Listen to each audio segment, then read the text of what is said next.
우리 시편 79편 1절에서 마지막 절 말씀까지 우리 함께 봉독합니다. 하나님이여, 이방 나라들이 주의 기업의 땅에 들어와서 주의 성전을 더럽히고 예루살렘이 돌무더기가 되게 하였나이다. 그들이 주의 종들의 시체를 공중의 새에게 밥으로 주의 성도들의 육체를 땅의 짐승에게 주며 그들의 피를 예루살렘 사방에 물같이 흘렸으나 그들을 매장하는 자가 없었나이다. 우리는 우리 이웃에게 비방거리가 되며 우리를 에워싼 자에게 조소와 조롱거리가 되었나이다. 여호와여, 어느 때까지니까? 영원히 노하시리이까? 주의 질투가 불붙듯 하시리이까? 주를 알지 아니하는 민족들과 주의 이름을 부르지 아니하는 나라들에게 주의 노를 쏟으소서. 그들이 야곱을 삼키고 그의 거처를 황폐하게 함이니이다. 우리 조상들의 죄악을 기억하지 마시고 주의 긍휼로 우리를 속히 영접하소서. 우리가 매우 가련하게 되었나이다. 우리 구원의 하나님이여, 주의 이름의 영광스러운 행사를 위하여 우리를 도우시며 주의 이름을 증거하기 위하여 우리를 건지시며 우리 죄를 사하소서. 이방 나라들이 어찌하여 그들의 하나님이 어디 있느냐 말하리이까? 주의 종들이 피 흘림에 대한 복수를 우리의 목전에서 이방 나라에게 보여주소서. 갇힌 자의 탄식을 주의 앞에 이르게 하시며 죽이기로 정해진 자도 주의 크신 능력을 따라 보존하소서. 주여, 우리 이웃이 주를 비방한 그 비방을 그들의 품에 7배나 갚으소서. 우리는 주의 백성이요 주의 목장의 양이니 우리는 영원히 주께 감사하며 주의 영예를 대대에 전하리이다. 아멘. 아멘. 감사합니다. 오늘도 이렇게 새벽에 우리 함께 예배당에서 또 우리 줌으로 함께 하나님을 예배하게 되어져서 감사합니다. 오늘 이 시간에도 우리 하나님께서 베푸시는 큰 은혜가 있을 것을 믿습니다. 오늘 시 79편을 아삽의 시라고 되어져 있죠. 아삽의 시. 이 시편은 74편과 마찬가지로 이제 예루살렘 성이 좀 함락되어진 후에 바벨론 왕 느부갓네살이 기원전 586년에 예루살렘을 완전히 함락시킨 후에 그 시대를 배경으로 했다라고 볼 수 있습니다. 그러니까 아삽의 시라고 해서 아삽이 썼다라고 하는 것은 아니라 그랬죠. 이 아삽이 살았던 시대는 솔로몬 시대였습니다. 근데 이제 그 한참 후에 있었던 일이니까 아마 아삽의 후손들 가운데 누가 썼을 것이다, 이렇게 보는 것이 좀 정설입니다. 오늘 본문의 1절에서 3절의 말씀 여러분들 읽으면서 어떤 마음이 드셨습니까? 저는 1절, 3절 쭉 읽으면서 어떤 전쟁의 폐허, 이런 모습들이 좀 떠오르더라고요. 처참한 광경이 좀 있습니다. 성전은 무너져 있고 예루살렘 성벽은 완전히 무너져서 돌무더기처럼 이렇게 쌓여져 있습니다. 여기저기 이제 불에 타는 연기가 이제 희뿌옇게 나오고, 또 그 희뿌연 연기 사이에 이제 몇 명이 이제 정처 없이 돌아다니고 있어요. 정복자의 횡포가 얼마나 심했는지 수많은 사람이 죽어서 이제 줄에 매달려 있고, 그 시신을 꽈마귀 떼가 이제 쪼아 먹고 있습니다. 그리고 여기저기 죽은 사람들의 흘린 피가 이제 굳어진 그 시신들이 이제 막 널브러져 있는 거죠. 지나가는 개들, 또 들짐승들이 이제 그 시신들을 이제 파헤치고 있는 모습이 연상이 됩니다. 그 시신들을 거두어서 장사 지낼 그 어떤 사람도 없어요. 당시에 장례를 치르지 못한다라는 것은 이제 신에게 저주를 받았다라는 그런 의미인데, 오늘 말씀에 보면은 주의 백성이, 주의 성도들이 주의 성도들의 육체를 땅의 짐승에게 주었다. 그러니까 주의 성도들이 지금 그렇게 매장되지 못하고, 시체가 매장되지 못하고 그냥 길거리에 널브러져 있는 것입니다. 처참한 광경이죠. 그러니까 어쩌면 시인은 제가 지금 말씀드린 것보다 훨씬 더 비참한 상황 속에서 그런 광경들을 바라보며 이 시를 썼는지도 모르겠습니다. 1절에서 3절 말씀 다시 한번 보면, 하나님이여, 이방 나라들이 주의 기업의 땅에 들어와서 주의 성전을 더럽히고 예루살렘이 돌무더기가 되게 하였나이다. 그들이 주의 종들의 시체를 공중의 새에게 밥으로 주의 성도들의 육체를 땅의 짐승에게 주며 그들의 피를 예루살렘 사방에 물같이 흘렸으나 그들을 매장하는 자가 없었나이다. 그렇죠? 말씀이 좀 이렇게 전쟁이었던 상황들이 연상이 되죠. 이것이 왜 비참한 상황입니까? 물론 나라가 지금 황폐하게 되어졌습니다. 전쟁으로 인해서 많은 사람들이 죽었어요. 비참하죠. 근데 더욱더 비참한 것은 이것이 이방 나라가 승리했다라는 것입니다. 고대의 전쟁은 단순히 나라와 나라의 전쟁을 말하는 것이 아니었습니다. 그것은 그들이 믿는 그 나라가 믿는 신과 그 나라가 믿는 신과의 전쟁이라고 생각을 했어요. 그러니까 이 나라가 전쟁에서 승리했다라는 것은 이 나라 백성들이 믿는 신이 전쟁에서 이겼다라는 것을 의미하는 것입니다. 그래서 우리 사무엘상 말씀을 함께 나누면서 그런 말씀을 나눴어요. 우리 사무엘상 4장의 말씀에 보면 이스라엘이 블레셋과 이제 전쟁이 있게 되어집니다. 근데 블레셋과의 전쟁에서 이스라엘 백성들이 약 한 4천 명이 죽임을 당하는 그런 패배를 받게 되죠. 패배를 당하게 되니까 이스라엘 백성들 장로들이 모여서 회의를 해요. 기도를 하는 것이 아니라 우리가 왜 졌을까? 이렇게 회의에서 나온 결과가 전쟁하는 가운데 여호와의 궤를 가지고 가면 우리가 이길 수 있겠다. 그래서 여호와의 궤를 전쟁터에 가지고 나가죠. 결과는 대패였습니다. 여호와의 궤는 빼앗기고 여호와의 언약궤는 빼앗기고 수많은 사람들이 죽고 또 엘리 제사장이 그 두 아들 홈니와 비느하스가 그 전쟁에서 죽게 되어집니다. 그러니까 블레셋은 여호와의 언약궤를 빼앗아다가 그것을 자기들이 믿던 다곤 신당에 두었습니다. 기억하시죠? 다곤 신당에 두었어요. 근데 그 다음날 일어나 보니까 그 다곤 신당이 엎어져가지고 다곤 신이 엎어져서 목은 부러져 있고 팔다리는 다 잘라져 있었더라. 다시 일으켰었는데 또 그런 일이 있게 되어지죠. 그러니까 하나님께서 그것을 치셨다라는 것입니다. 왜 블레셋 사람들이 그 여호와의 언약궤를 가져다가 다곤 신당에 두었다고요? 그들이 다곤 신의 승리를 의미하는 것이었기 때문에 그런 거예요. 그러니까 오늘도 마찬가지예요. 왜 이방 나라가 승리한 것이 이렇게 비참한가? 라고 했을 때 이방 나라의 승리라는 것은 이방 신이 여호와를 이겼다라는 그런 의미이기 때문에 더 비참하게 느껴지는 것입니다. 그러니까 더 조롱거리가 된 거예요. 4절의 말씀 보면 우리는 우리 이웃에게 비방거리가 되며 우리를 에워싼 자에게 조소와 조롱거리가 되었나이다 라고 말씀합니다. 이방 나라의 승리가 그 주변 국들, 이스라엘 국들의 그 주변 나라들 모압과 암몬 자손들에게 이 비방거리가 된 것입니다. 조소거리가 된 거예요. 야, 여호와가 졌네, 하나님이 졌네, 저 이방신한테 졌다라고 이야기를 하는 것입니다. 이게 얼마나 안타까운 일이겠습니까? 그게 가장 비참한 거죠. 여러분들 창세 이후에 기독교가 탄압을 받지 않았던 때는 없었어요. 늘 탄압받고 늘 어려움에 처했습니다. 그런데 이전에 그 탄압받았던 것은 그 믿음 때문이었어요. 믿는 것 때문에 탄압받았습니다. 근데 요즘은 탄압은 좀 다른 차원인 것 같습니다. 오히려 믿음이 없어서 오히려 그런 믿음이 아닌 것들로 조롱당하고 조소당하죠. 교회의 어떤 다른 모습들 때문에 그렇습니다. 그때 우리가 무엇을 해야 되는가라는 것입니다. 그렇게 조소와 조롱과 비난을 받을 때 무엇을 해야 되는가? 오늘 이 시인은 무엇을 합니까? 기도하죠. 자, 5절 6절 말씀 보겠습니다. 여호와여 어느 때까지니까 영원히 노하시리까? 주의 질투가 불붙듯 하시리까? 주를 알지 아니하는 민족들과 주의 이름으로 부르지 아니하는 나라들에게 주의 노를 쏟으소서. 이렇게 기도합니다. 그러니까 주를 알지 아니하는 민족들 그리고 주의 이름을 부르지 않는 나라들에게 주의 노를 쏟아 주시옵소서라고 하는 것은 이 주님을 전혀 알지 못하는 사람들에게 주의 노를 쏟으라는 것이 아닙니다. 쏟아달라는 것이 아닙니다.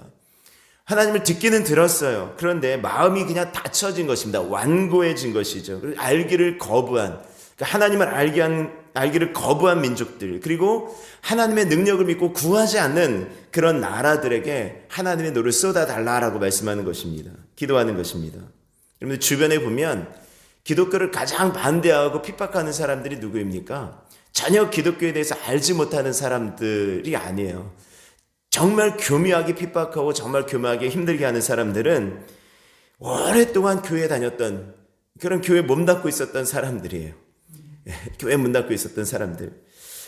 인터넷에 안티 기독교라는 것이 있습니다. 그래서 그들의 목표는 이 땅에서 기독교를 없애는 것 이렇게 해가지고 아예 대놓고 교회를 욕하고 비박하고 그런 사람들이 있어요.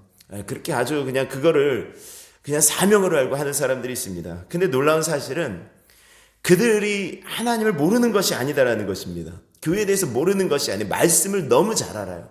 말씀을 인용해서 욕을 해요. 말씀을 인용해서 비방합니다. 오히려 그 가운데서 신학생이었던 사람들도 부지기수입니다. 그럼 왜 그들이 그렇게 비방을 하는 것입니까?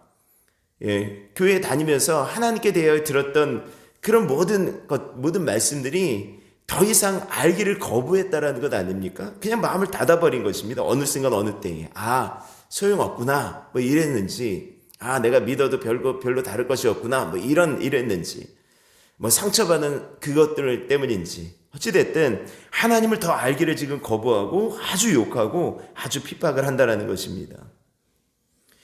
오늘 그러한 자들에게 하나님의 노를 쏟아 부어 주시옵소서 이렇게까지 할 필요는 없겠죠. 하나님 그들을 깨닫게 하여 주십시오. 하나님 그들을 알게 하여 주십시오. 이렇게 기도해야 되겠죠.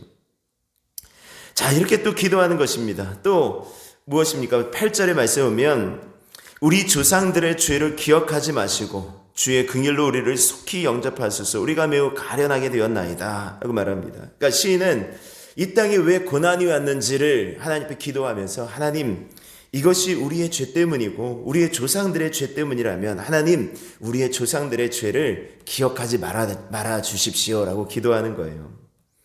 이렇게 본다면 우리 옛날의 속담처럼 뭐 잘 되면 내 탓이고 안 되면 조상 탓이고 더 안 되면은 조상 무덤을 잘못 쓴 것이고 이렇게 남 탓하는 그런 것일 수도 있지만, 근데 조상들만 하는 것이 아니라 9절 후반절에 말씀에 보면은 우리를 건지시며 우리 죄를 사하소서 이렇게 말씀하죠. 그러니까 결국은 회개입니다. 회개기도.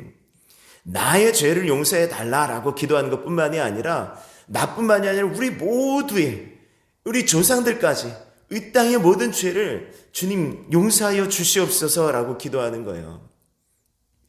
시대에 악행이 일어납니다. 사악한 일이 일어날 때 여러분들 그리스도인들이 세상이 정말 악해져서 그래 하고 탄식만 하는 것이 아니라 그 세상이 악해져 가는 것이 마치 그리스도인들 우리의 죄로 인한 것인 것처럼, 마치 우리가 하나님 앞에 잘못 살아서 그런 것처럼 끌어안고 기도하는 자세가 필요하다라는 것입니다. 오늘 그래서 이 시간 우리 함께 이 시간 예배 끝나고 기도하실 때 하나님 이 땅의 죄를 용서하여 주시옵소서. 우리 이 나라의 죄를 주님 용서하여 주시옵소서. 여러분들 이 나라가 얼마나 지금 흉악해져 가고 있습니까? 얼마나 지금 악해져 가고 있냐고요. 어둠으로 치닫고 있지 않습니까? 그런 모습들을 바라보며 나는 살았으니까, 나는 빛의 거하니까 여기서 머무는 것이 아니라 오늘의 말씀은 무엇입니까? 하나님 우리 조상들의 죄를, 하나님 우리의 죄를 좀 사해 주십시오라고 기도하는 것입니다. 왜 그렇게 기도해야 됩니까? 왜? 9절 말씀 보세요. 다시 보면 우리 구원의 하나님이여 주의 이름의 영광스러운 행사를 위하여 우리를 도우시며 주의 이름을 증거하기 위하여 우리를 건지시며 우리 죄를 사하소서. 아멘. 뭡니까?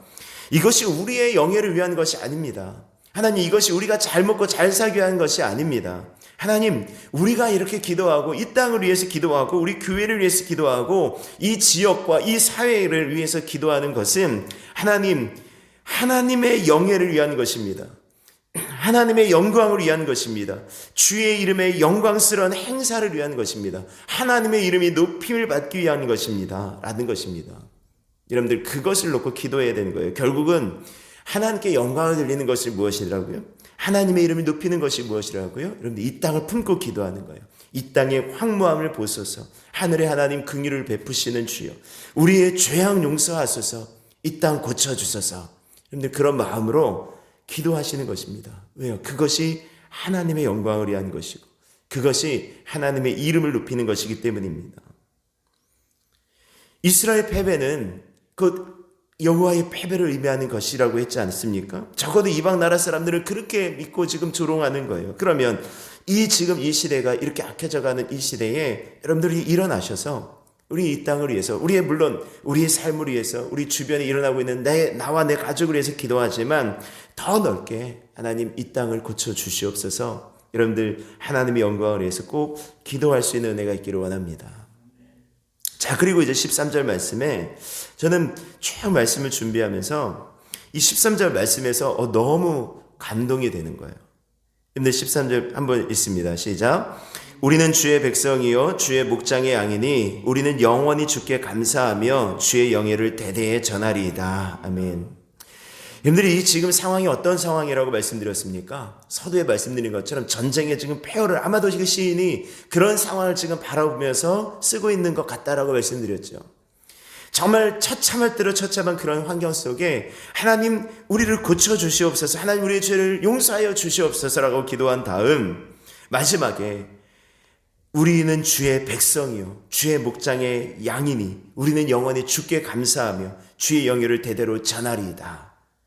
지금 상황들은 지금 폐허가 된 거예요. 다 무너져 있는 것입니다. 교회도 무너져 있고 성도 무너져 있고 여러 사람들이 괴롭힘 당해서 죽어져 있고 여기저기 처참한 그런 시체들이 널브러져 있는 그런 상황들. 정말 하나님의 이름이 땅에 떨어지고 하나님의 영예가 사라진 그런 시기이죠. 그런 때이죠. 자, 그러면서 하나님 이것을 행한 이 이방 신에게, 이 이방 나라들에게 하나님 주의 진노를 쏟아 부어달라고 그렇게까지 12절의 말씀에 보면은 우리 이웃이 주를 비방한 그 비방을 그들의 품에 7배나 갚아달라고 여러분들이 이렇게 막 기도한 다음에 이 상황들 속에 하나님 그럼에도 우리는 주의 백성입니다. 우리는 주의 양입니다. 하나님 내가 감사하겠습니다. 내가 영원토록 주의 영예를 전파하겠습니다. 이렇게 고백한다라는 것입니다. 나라는 무너졌어요. 이제 이스라엘의 나라가 사라지고 바벨론의 이제 지배를 받게 되어진 상황입니다. 바벨론의 나라의 백성이 된 상황이에요. 이제 바벨론 백성으로서 어떻게 살아가야 될지 걱정하는 것이 아닙니다.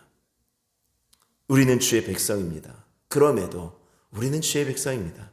내가 누구인지 이 처참한 환경을 바라보면서도 여전히 나는 하나님의 백성입니다. 여전히 이 정말 사망의 음침한 골짜기 속에 나를 인도한 것 같지만 하나님은 나의 목자이십니다. 나는 주님의 양입니다. 이렇게 고백하는 것입니다. 여러분들 오늘 우리가 이 편안한 때에 어쩌면 조금 편안하시죠? 이때에 우리가 이렇게 이 새벽에 기도하고 하나님의 말씀을 붙잡는 것은 바로 이때를 위하는 거예요. 이런 상황 속에 이 고백할 수 있게 해달라고. 정말 처참한 환경 속에 처참한 고난 속에 어려움 속에 하나님 원망하지 않고 어떻게 우리를 이 자리에 어떻게 우리를 나한테 이러실 수 있습니까? 라고 원망하지 않고 그런 환경 속에 그럼에도 하나님 나는 하나님의 자녀입니다. 그럼에도 나는 하나님의 백성입니다. 그럼에도 하나님은 나를 인도하십니다. 주님은 나의 목자이십니다. 여러분들 이 고백 그때 하라고 여러분들 지금 이 시간 기도하는 것입니다. 오늘 이 시간에 우리 함께 기도하실 때 하나님 오늘 내가 주의 백성입니다. 하나님 내가 주의 목장의 양입니다. 하나님 지금 상황 속에 조금 힘들고 어려운 상황일지라도 여전히 나를 붙드시는 그 하나님을 인하여서 나는 오늘 감사하겠습니다. 나는 주님의 영예를 전하겠습니다. 그리고 결단하고 기도하시고 또 오늘 나라와 민족을 위해서 또 이 땅을 위해서 특별히 더 기도할 수 있는 오늘의 새벽이 되실 수 있기를 주의 이름으로 축원합니다.